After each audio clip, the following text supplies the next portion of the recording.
कृपा करके मुझे बताइए, और माताएं कहाँ हैं? पिताश्री कहाँ हैं?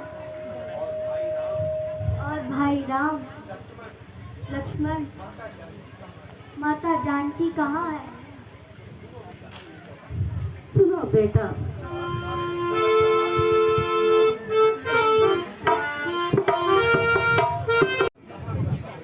और कहाँ तक कहूँ।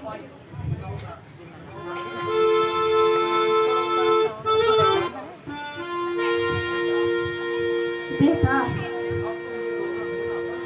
अब तुम ये रोना धोना बंद करो, क्योंकि होनी जो होनी थी वो तो हो गई। अब रोने से कोई भी फल नहीं निकलेगा। माता जी, आखिर ऐसी क्या बात हुई जिससे पिताजी को प्राण त्यागने पड़े? मैंने राजा से तो वरदान मांगने का वचन लिया था, और जब राजा ने तुम्हें बिना पूछे ही राम को राज देने की घोषणा की, तो बेटा मुझे मंत्रा ने याद दिलाया, और फिर मैंने राजा से अपने दोनों वरदान मांग लिए। तुझे तो राज मेरा पापिन किसके बराबर है, जिसे तू राज कहती है वह कंकर और पत्थर है। नहीं बेटा, ये तुम क्या कह रहे हो?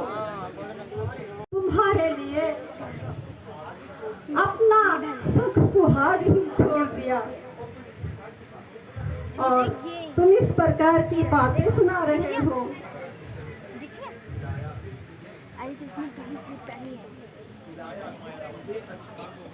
पिलाया विष मुझे अच्छा, दिया है प्यार ये तूने, उजाला तूने दुनिया से मुझे, ये अवकार दिया तूने। मैं समझा, खूब समझा, ये तेरी बीत नागिन की,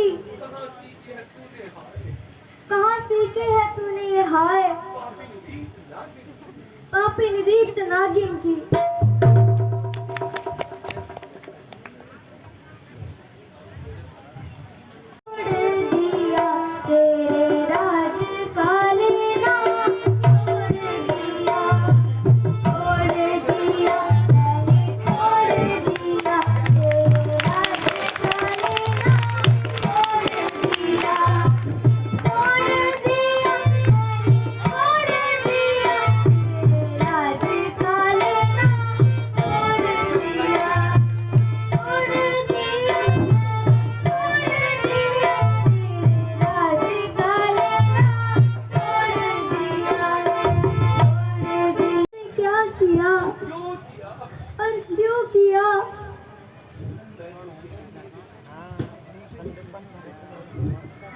बेटा, ये सब मैंने तेरी भलाई के लिए किया।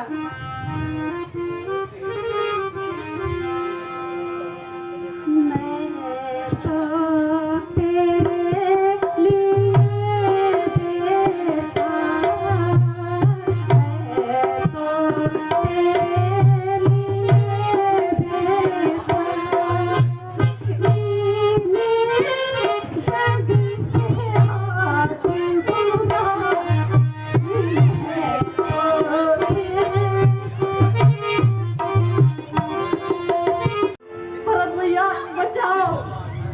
किसी को मारना, महारानी, स्त्री को मारना अनुचित होता है।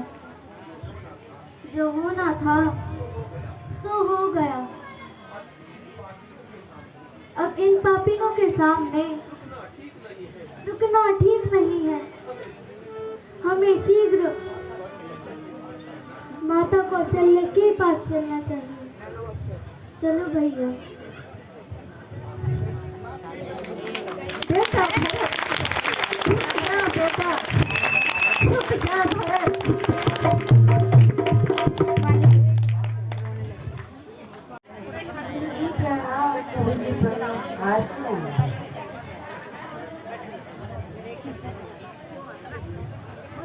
बेटा भरत, शोक को छोड़ो, मन को शांति दो। सबसे पहला तुम्हारा कर्तव्य है अपने पिता महाराज के मृतक शरीर का दाह संस्कार करो।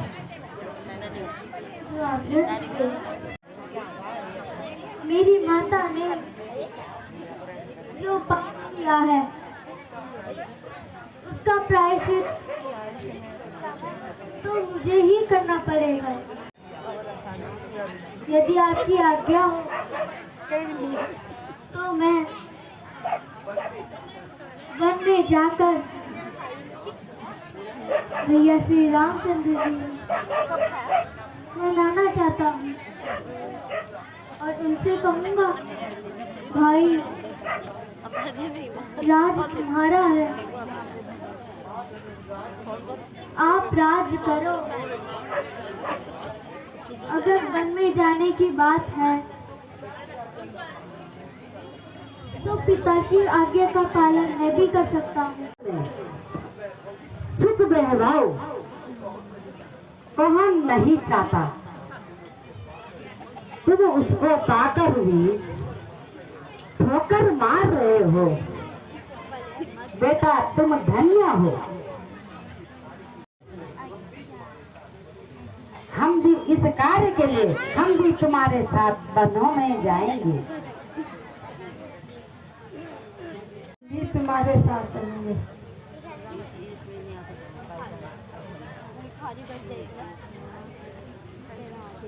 बेटा भरत, मैं भी तुम्हारे साथ चलूंगी। मैं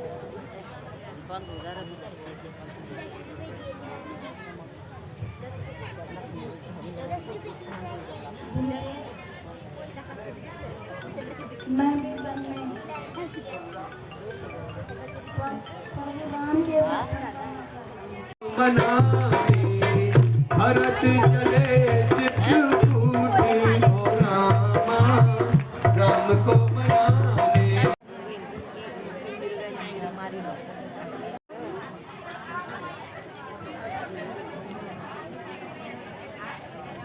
मैंने एक भयानक स्वप्न देखा है जिसमें कि मैंने देखा भरत जी सारे राज परिवार को साथ लेकर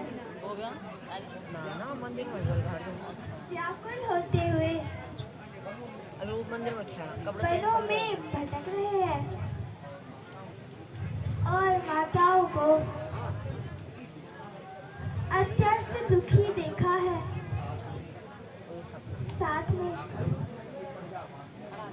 अयोध्या के प्रजावासी भी है।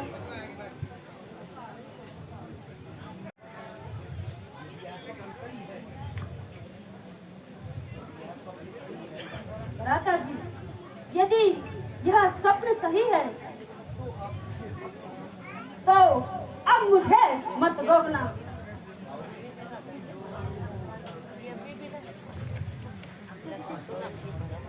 आज मैं भरत को अच्छा सबक सिखाऊंगा। आज उसके मन में घमंड आ गया है और वह अपने भ्रात धर्म को भूल गया है। भ्राता जी की सौगंध है, आज मैं भरत को जिंदा नहीं छोड़ूंगा। शांत हो जाओ। पहले तो स्वप्न की बात है, और यदि भरत आ भी रहा है तो तुम्हें भयभीत होने की आवश्यकता नहीं है, क्योंकि मैं जानता हूँ कि भरत के समान भाई मेरा हितकारी और कोई नहीं हो सकता। भरत दंडवत कीन प्रणाम।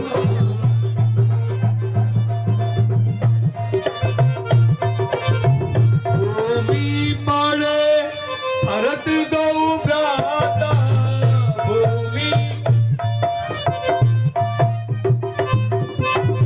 करत प्रणाम देखि रघुनाथा।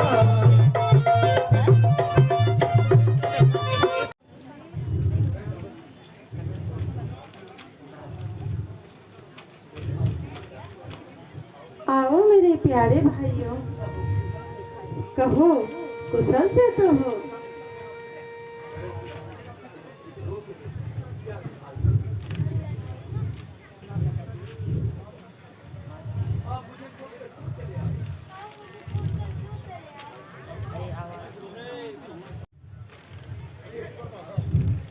हे भ्राता, इस भरत से क्या ऐसा गुनाह हो गया? क्यों आप मुझे छोड़कर वनों में चले आए? हमारे आँखों के तारे प्यारे, हमारे आँखों के तारे रोते हो जा, भैया मेरे रोते हो जा।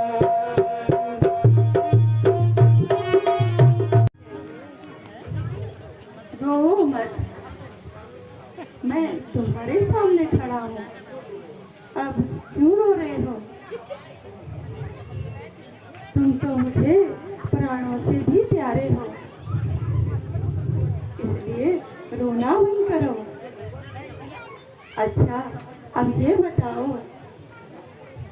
कि अयोध्या में पिताजी महाराज कैसे हैं? जीते दुखी भाई कहो क्या उनकी हालत है पिताजी कयामत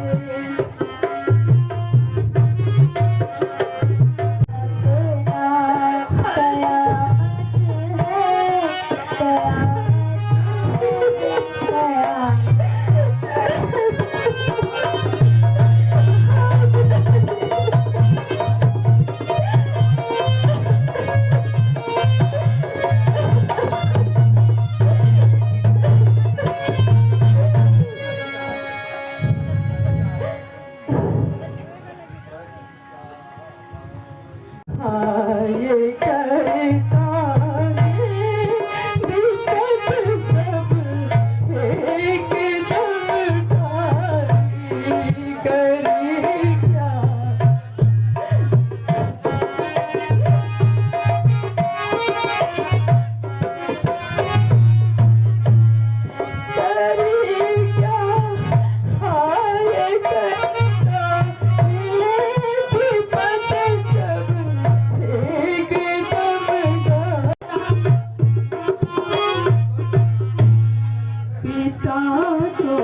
बात सब घर की लाए एकदम जारी।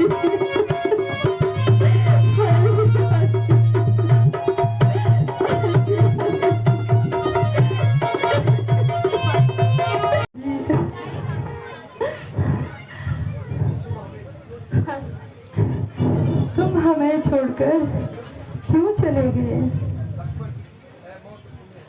अरे पिताजी, मौत तो हमको कर कर रुला के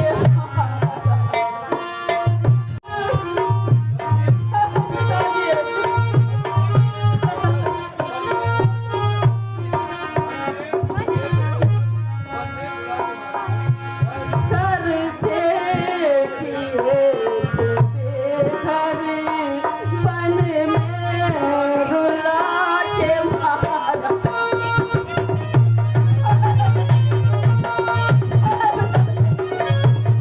अच्छा भैया अब लौट जाओ, मेरे सर से कलंक मिटाओ, मेरे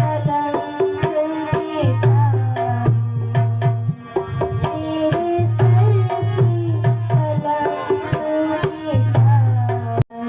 जाएंगे हम दोनों भाई, तुम राज करो रघुराई।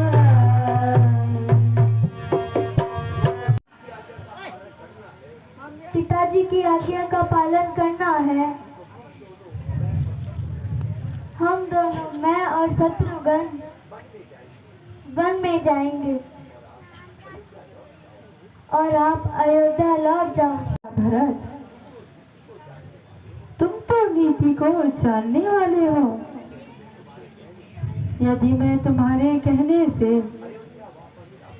अयोध्या वापस जाता हूँ तो वंश की जो नीति है वह भी विफल हो जाती। अपने आने वाले कुल को कलंक का टीका लगेगा, क्योंकि भैया पिता ने वन का राज्य मुझे दिया है। प्यारे भाई, मेरी बात को मानो और तुम बिना विलंब किए हुए अयोध्या को लौट जाओ। लौट जाओ घर को भैया मेरी वीर, लौट जाओ घर को भैया मेरी वीर। राज में तुम राजा बनकर बैठोगे, किंतु उसमें स्वामी अपने को मत समझना। अपने को प्रजा का सेवक समझना। भ्राता जी, आपकी आज्ञा को मैं तुरंत स्वीकार करता हूँ, किंतु मेरी आपसे एक विनती है, कृपा करके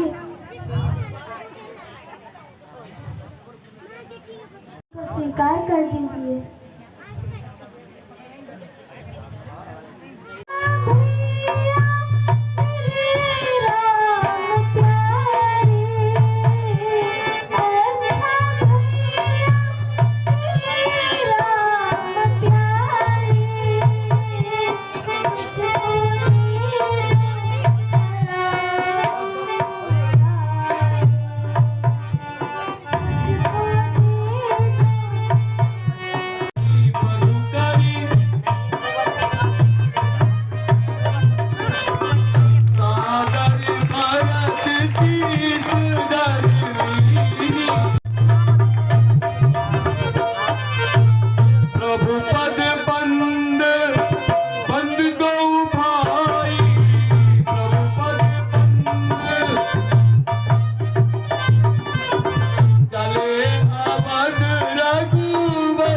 जीवना